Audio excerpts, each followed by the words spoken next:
everyone, I'm Princess Link. And do you ever just start dancing to Fire Emblem music? That's what I was just doing for some reason. Gaiden recruitment theme. I don't even like it that much. I like Together We Fight better.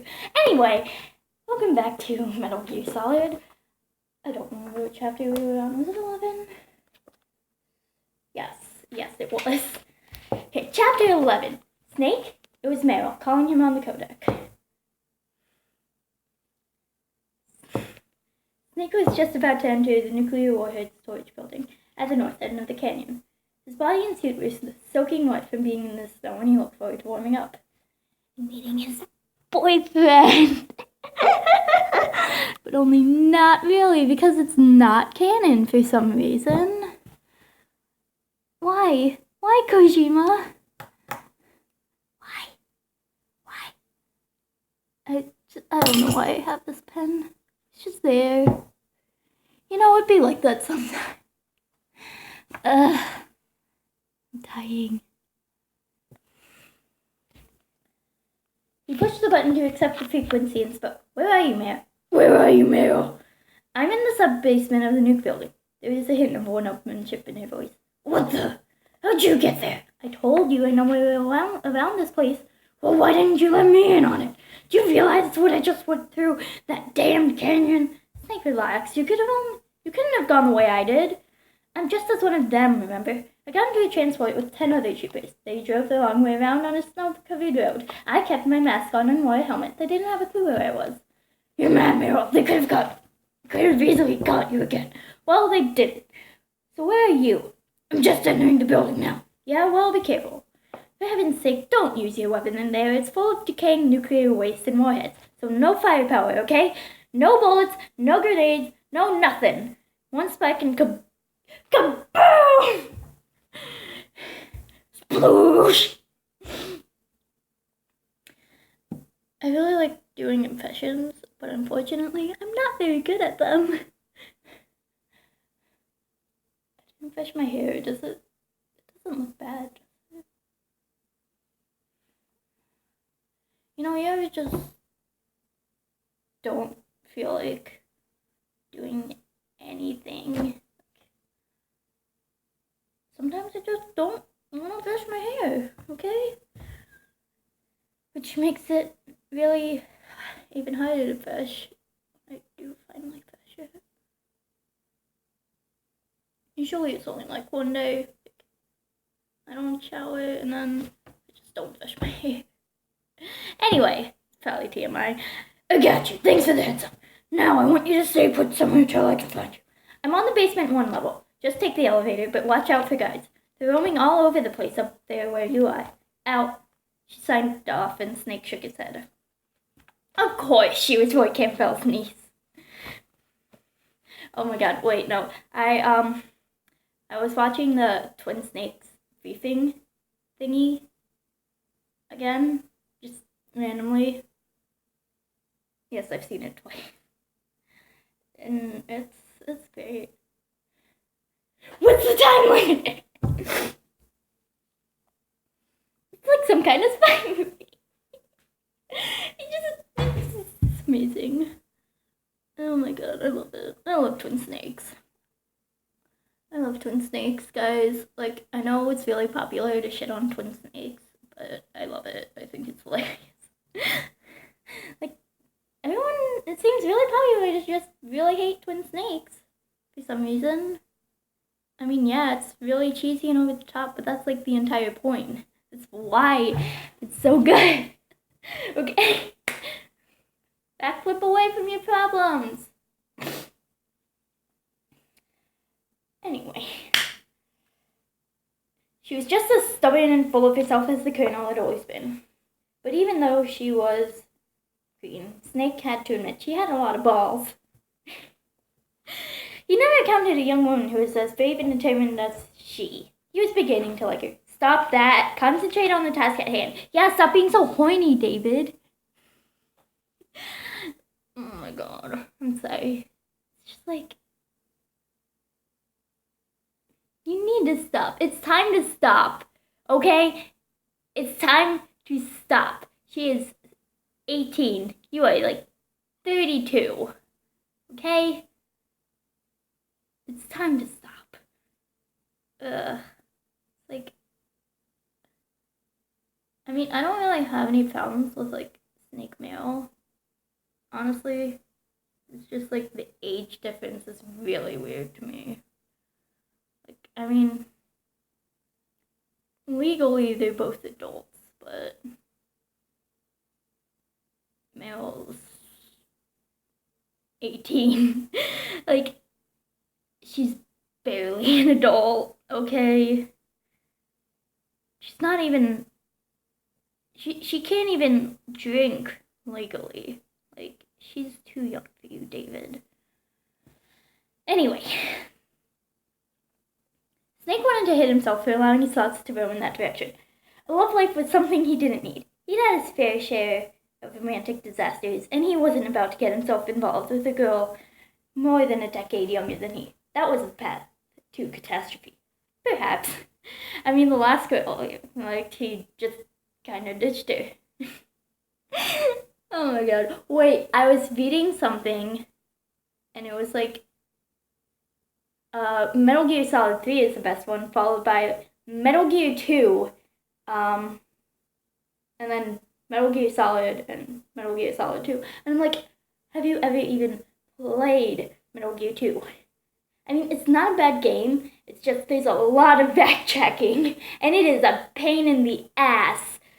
Just so much backtracking. So much goddamn backtracking.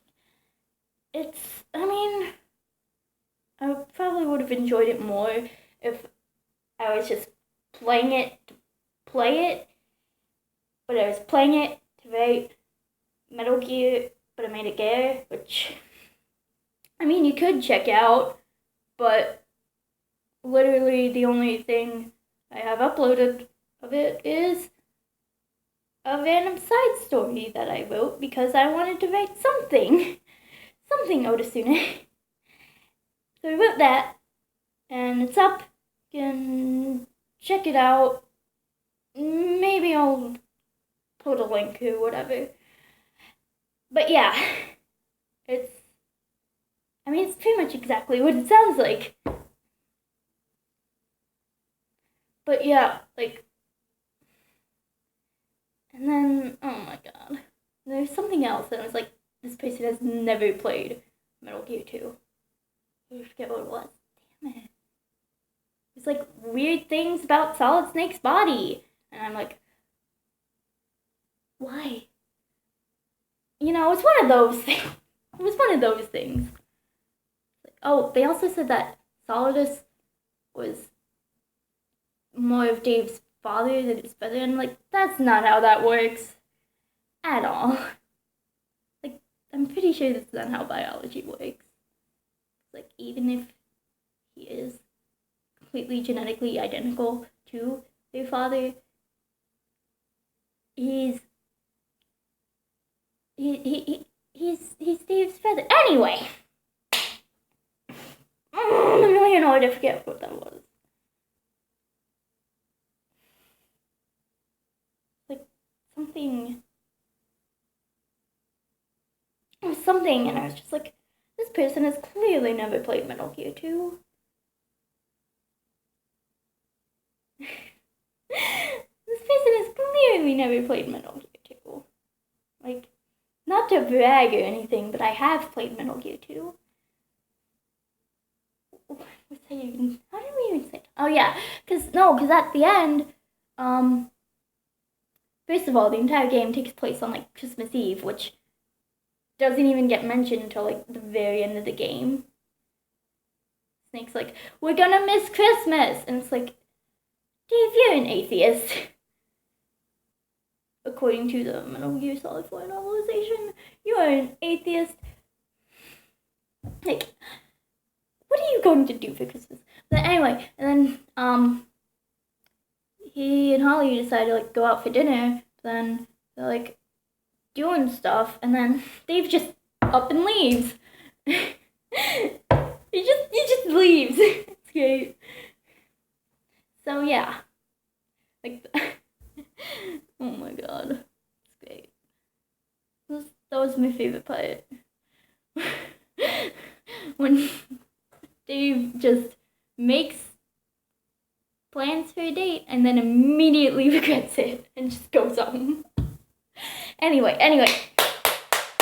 Snake used the level 3 pan card to open the sliding door, which was similar to the tank hangar exit. Before any guards could notice, he slipped into the building at the corner of the opening and quickly rushed to the left wall next to a metal ramp ascending to the main floor of the storage facility. Standing in the shadows, he watched as 3 guards appeared at the door, wondering why it had opened suddenly. He breathed slowly and deeply. Snake refused to be seen. It's just, if you want it high enough, they just can't see ya. Where is Hal? Oh my god! I just want Hal. I'm really excited because I thought he would be in this chapter, but no. It's just this next chapter. Can you tell who my favorite character is? Oh! Dude, okay, I just remembered. So I just got back from Ocean City, New Jersey, like 2 days ago. And I was at the boardwalk one day, and I went into the store, and they had like these little tiny like glass animals. And one of them was a husky, and I was just like, how would get that for Dave? Like, 100%. And also, I went into a candy store, and I saw they had like candy cigarettes, which are a thing for some reason. I was like, they would definitely buy those to annoy Hal. Like, post Metal Gear Solid 4, after he quits smoking. But he doesn't die, because this is Metal Gear, but he made it gayer, and Dave doesn't die. Dave ages like a normal goddamn person, because I can't freaking handle that shit. I haven't even played Metal Gear Solid 4, and it makes me sad. Anyway, it's like, he just buys them to annoy Hal. It's great. Anyway, must have malfunctioned, one of the guys said. There was some kind of accident out there. Did you hear? One of the tanks was destroyed. A man pushed a button and the door rolled down, totally secure. I knew bosses like to play with matches. You play with fire matches, you start fires. They began to walk up the ramp to the main floor. You don't like your new bosses? I didn't say that. Things are a lot more exciting around here since they took over. I was about to die of boredom here. The gatekeeper. Not really. I was just thinking about the gatekeeper. People from Three Houses, like, people love the gatekeeper. It's amazing. I mean, he is pretty great. He's pretty great. Anyway, oh my god. Ugh. I have, like, 90% of the time, I've just got freaking Three Houses music stuck in my head. It's great. Okay. They laughed and disappeared. Snake relaxed and moved to the end of the ramp, got on his hands and knees, and crawled far enough that he could lift his head over the edge of the floor and give it a quick reconnaissance. Meryl was right. The place was littered with troopers. They all wore gas masks, along with their standard-issue uniforms. Snake figured the place was booby-trapped with nerve gas, just like the tank hangar exit. The terrorists weren't taking any chances.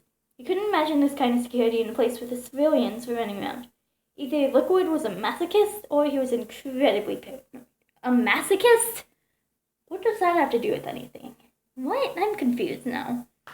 One thing he could do was use the shaft grenades. They didn't do incendiary damage and were good for diversionary tactics. Snake glanced at the ceiling and saw several surveillance cameras trained on different areas of the space. The shafts definitely would jam them. The grenades did make noise, so the question was how many guards would come running. Was it worth the risk? There's no surveillance cameras in there. Wait, no. I'm playing Metal Gear Solid again. Can you see? Metal Gear Solid. Playing it again. Metal Gear, but I made it go.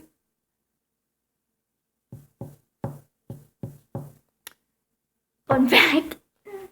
I was just doing it, and then I wrote a bunch, and then I was like, I don't feel like doing this anymore. Right now, I need a break. So then I did this. I said to record a video again. Yay. Anyway.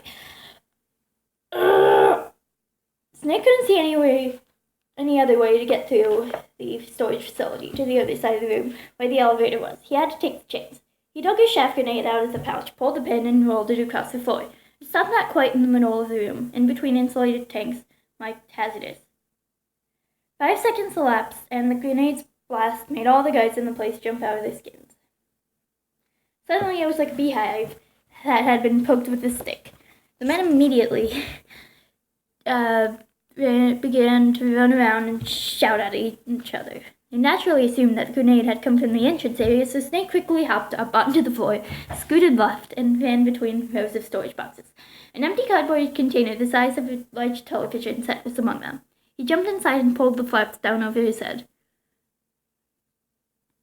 I like using the box in that room. Just like, box time. Once the sound of footsteps had diminished, he opened the flaps and climbed out of the container. Then he saw them. Shia LaBeouf. Stop. Don't judge me, okay? Shia LaBeouf. Finishing a knife. It's Shia LaBeouf. Anyway. Lying in base on the left side of the room were 2 dismantled ICBM missiles. They were each a little over 6 meters long and looked as if they had actually seen some action. The exterior surfaces were beaten and scratched, second-hand relics of the Cold War design and development. Near them, in open containers marked danger, radiation, in all caps, were objects that Snake recognized as warheads. They appeared to be weather-beaten and swell. Snake reckoned they were all useless. After all, Shadow Moses was a disposal facility. But he supposed the terrorists must have the means to extract the plutonium, or at least make one operational. Not good. No shit, dude. Using his codec and camera mode, Snake snapped several shots of the arsenal for posterity and also transmitted them to Nastasha Romaniko. A few seconds later, she appeared on the codec. Thank you for the photographs, Snake, she said. You do not have to worry about the warheads. They are not functional. But if they want to dispose of them, Snake said, why wouldn't they just dismantle them right away? They cannot do that. You see, when you dismantle a warhead, you still have nuclear materials that must be stored. At this point, all the nuclear material storage facilities are way past capacity. But they could not stop dismantling weapons while at the same time pushing the START II treaty. So you're telling me that this base was built so they could temporarily avoid being in conflict with START II? Most people think that we live in a safer world now. But with all the dismantled nuclear weapons and waste around, the threat of nuclear terrorism has increased tremendously. Snake grunted in acknowledgement. The Ukrainian woman went on. After the START II Accord was signed in 1993, Russia and the U.S. reduced their strategic nuclear warheads to between 3,000 and 3,500 each. They completely dismantled all of the ICBMs that contained multiple independently targeted re-entry vehicles. As a result of that, there are over 15,000 dismantled nuclear warheads waiting to be disposed of. That is why the Shadow Moses facility was built. Nastasha, you're a walking encyclopedia, Snake said. I'll take that as a compliment, Snake, I think. She signed off, and Snake moved along the storage boxes, headed for the north side room and the elevator, and came face to face with the guard who just turned the corner. Hey, the man managed to say before Snake delivered a 1-2-3 punch-kick combination that finished the sentence for the surprise trooper. I don't know what that means. Sorry, punch, kick. Snake pulled the limp body between the boxes and dumped it on the floor. That had been too close. Time for another diversion. He drew another chaff grenade from the pouch, pulled the pin, and threw it high over the storage boxes, toward the center of the room. The thing exploded in midair, causing all kinds of commotion. Snake crept forward, utilizing the dart and fuse method of advancing within an enemy-occupied environment. At the north end of the rows of storage boxes, Snake encountered 2 troopers standing at the bottom of a flight of metal stairs that led to a catwalk. Stay here and kill anything that moves, one said to the other. He left the man alone and then joined his comrades And what is this? What is this? You see this shit? You see this shit? You can't see it. Oh my god. It's like a weird... You see this shit? I don't know what it is. It's red, by the way. So it's probably not a booger. Just, in case you were wondering.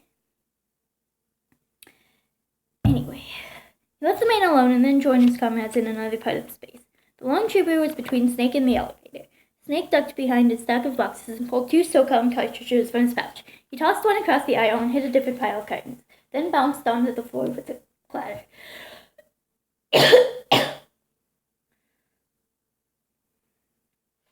The trooper by the elevator turned toward the sound. He wasn't sure what he'd heard. Snake tossed the second bullet, repeating the noise. This time, the guard had to investigate. He readied his assault rifle and slowly walked to the head of the aisle. Snake remained hidden behind the first stack of boxes, but the guard focused his attention on the second pile, from where the noise had come. The man stepped slowly toward the boxes and eventually turned his back to Snake. The stranglehold looked like a chime. Snake left the guard on the floor and ran to the end of the row of cartons. It was a clear path to the elevator. He dashed to the wall, pressed the call button, and withstood the excruciating 2 seconds it took for the elevator to rest. The doors opened, and Snake slipped in without any of the other troopers noticing. He pressed the B1 button and waited for the doors to close before contacting North Dakota. She didn't answer. Uh-oh. Had something happened to her? He dared not think about it. The doors opened to a hallway perpendicular to the elevator. He held them open to check for guards, but all he saw was a surveillance camera on the ceiling, pointed at the elevator. He quickly pulled back out of view, let the doors close, and pulled the emergency shut-off button so that the elevator couldn't be called to another floor. Snake fitted the suppressor onto the SOCOM, checked the magazine, and then flipped the elevator switch back on. He assumed a firing stance and hit the open door button with his elbow. The doors opened and he fired a silenced round at the camera, obliterating it. He stepped out into the hallway and listened for activity. There was some muffled talking somewhere on the floor, and he heard a toilet flush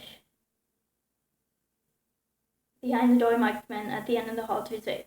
Snake hurried to the bathroom door, pushed it open, and went inside. The guard had just finished doing his business and was about to exit the stall. Snake rushed into the adjacent stall and just waited. As soon as the man walked out, Snake grabbed him, performed his signature chokehold, and pulled the body back into the stall. He sat the man on the toilet and flushed the commode. Then he flushed it a second time for grins. It's a long way to Washington, he quipped. What does that mean, David? Snake cautiously stepped out of the washroom and was headed for the other end of the hallway when his coda chirped. His heart filled with joy when he saw the caller's frequency code. Master Miller, my, it's really great to hear you. Likewise, Snake. It's been a long time. Having any fun yet? The man's face on the codec monitor was a sight for sore eyes. He looked pretty much the same. He was even wearing his trademark sunglasses. Sunglasses? You know I am, sir. The colonel said he might be on hand. Indeed I am. Well, there's no one I'd rather be in a foxhole with than you.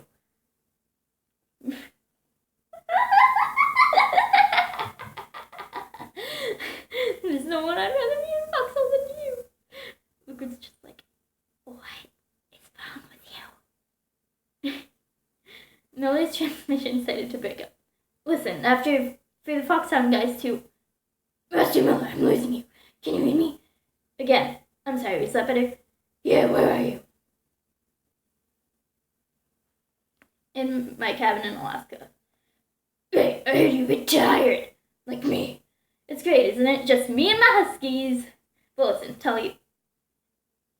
You're picking up again. Master Miller, in the office on your floor. The sub-basement of the... What? Sorry. There. Transmissions aren't very good from the middle of nowhere. That's better. I wanted to tell you that you're going to need a rocket launcher on the basement 2 level, and you can find one on the floor you're on. How do you know that? Hey, I'm Master Miller, remember? Snake creased his veil. Something wasn't right. Go on. Anyway, you remember how to operate the remote-controlled missiles for a Nikita personal remote rocket launcher? I'm pretty sure I do. There's a Nikita on this office marked B4. There's ammo in there too. Get what you can carry and head down to the next basement level. You should be able to find Dr. Emmerich there. Master Miller is surprisingly up to speed on what Snake was doing. Okay, thanks. Good luck, Snake. We'll catch up later. Master Miller. But the transmission ended. Strange. Master Miller wasn't particularly the talkative type, but he was usually more specific about his instructions. I'm sorry. Nevertheless, Snake thought it best to heed the man's advice and find the rocket launcher. He hugged the wall in the hallway, SOCOM in hand, and turned the corner. A row of office doors lined the corridor, starting with B1. B4 was in the middle of the hall and required the level 3 PAN card to open the lock. Snake swiped the card and heard the gratifying click. Snake swiped the card. I read that already. Okay. He pushed open the door to see a genome soldier working at a desk. The man registered surprise and reflexively reached for a button to sound an alarm. Snake pointed to SOCOM and fired. The round struck the man squarely in the forehead, and he and his chair fell onto the floor with a crash. Snake quickly stepped into the room and shut the door. Sure enough, in an open portable carrying case that sat on a work table was the Nikita. Alongside it was a box of shells. The Nikita was an ingenious device, somewhat bulky but manageable rocket launcher shaped like a short, stubby bazooka that was held on one's shoulder and supported with both hands. Snake didn't particularly want to lug the thing around, but if Master Miller said he needed to do it, that was what he would do. Snake had performed a cursory search of the office and also found a gas mask in one of the desk drawers. Figuring it might come in handy, he slung it around his neck but kept it off his face for now. Armed with his new toys, Snake opened the office door, peered out to an empty hallway, and swiftly moved back to the elevator. Once inside, he pressed the B2 button, slung the Nikita over his shoulder, and readied the SOCOM. The doors opened to another hallway perpendicular to the elevator. Snake carefully stepped out, made sure there were no patrolling guards, and moved toward the left. A sign on the wall indicated that following the corridor would take one to the laboratory. Snake continued in that direction and soon came to an archway. The hallway continued beyond the arch, but the floor on the other side was made of metal mesh rather than being a carpeted floor. Odd. Snake took a step toward the arch, and suddenly the air quality changed. Minute yellow particles blew into the corridor from vents in the ceiling and floated in front of him the way dust is visible in a beam of sunlight. The lack of odor suggested to Snake that the hallways were filling with sarin nerve gas. The only sensible thing to do was get the hell out of there by running as quickly as possible through the arch and across the metal floor to the other end of the corridor. Another coincidence. It was Snake's lucky day. He donned the gas mask but decided to take no chances and rushed through the hall anyway. He almost stepped through the arch when, "Snake, don't move!" Snake recognized the voice as belonging to the mysterious deep throat. "You again? Don't take another step. The floor in front of you is electrified." "Terrific. What am I supposed to do?" "You'll need to turn off the electricity." "Okay, want to tell me where the circuit breaker is?" "Unfortunately, it's at the end of the hallway in front of you." "Oh, well, that's convenient, isn't it?" "Look at the corridor. At the end it jogs to the left, see?" "Then it doubles back, parallel to the wall on your left side, like the queue for a ride at an amusement park." "Okay, it's U-shaped." The high-voltage switchboard's at the end of that part in the hall.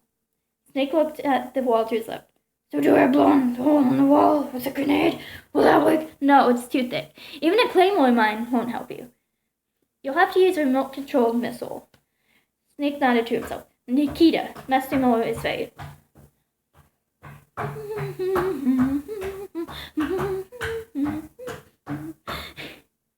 What? I love Road. Take it.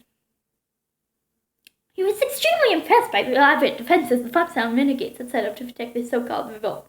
Even the training exercises Snake had undergone when he'd first become an operative had not been as diabolical as because Big Boss is a dumbass. Okay?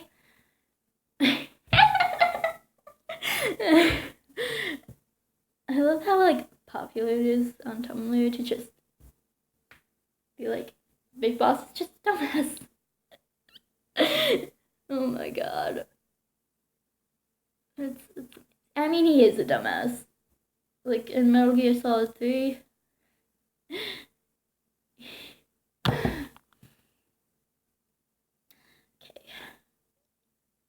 He loaded the portable rocket launcher with one of the recon missiles and turned on the remote radar screen. The Nikita allowed the user to set a flight path through the missile and then guide it with remote control.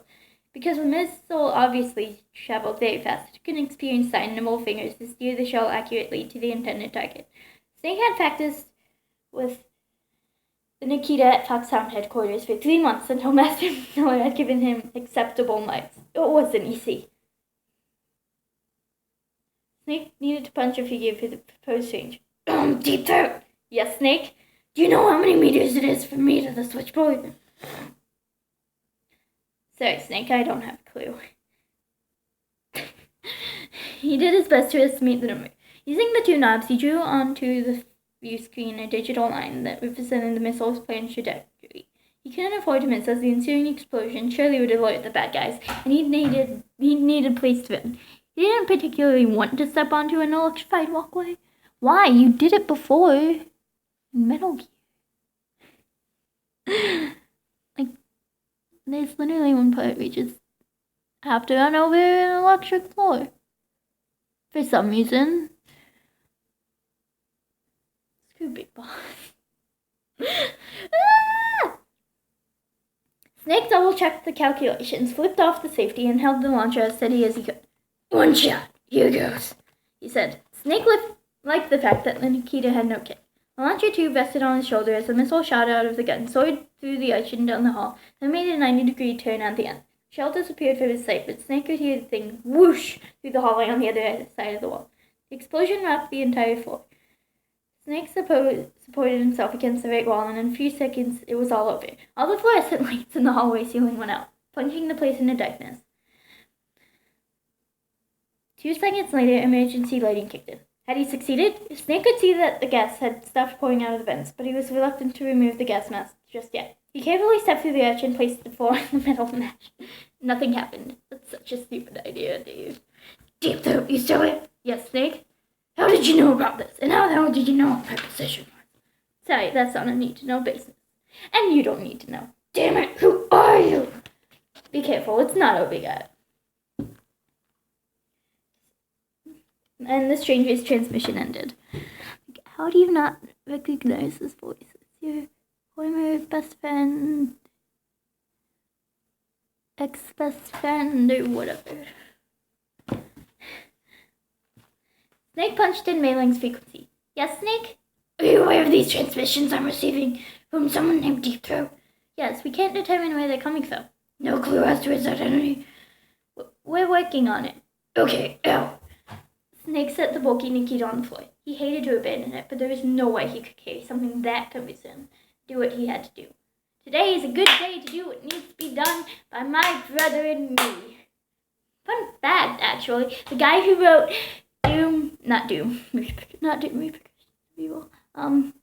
Half-Life Full Life Consequences actually wrote a Metal Gear fic called Fight of Two Metal Gears. I've read it, it's pretty great. I might read it on here. One day, you know. Jake Snake.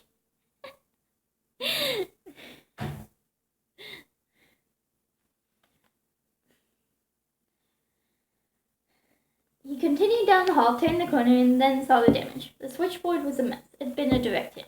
Master Miller would have been proud.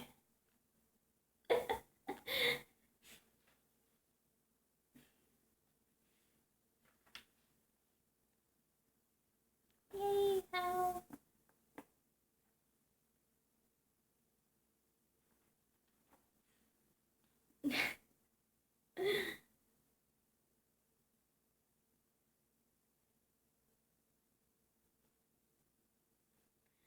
Stop being mean to Hal. He's a baby.